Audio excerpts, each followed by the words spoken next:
something that could make sense. They hate when I keep dreaming I'll be famous, but I don't give a fuck, I'ma keep chasing.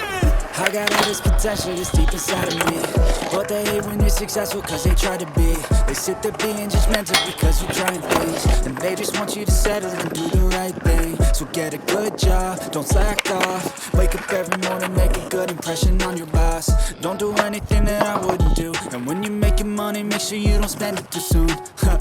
Fuck that, I'll do what I wanna do. I got a different path from everyone and that includes you.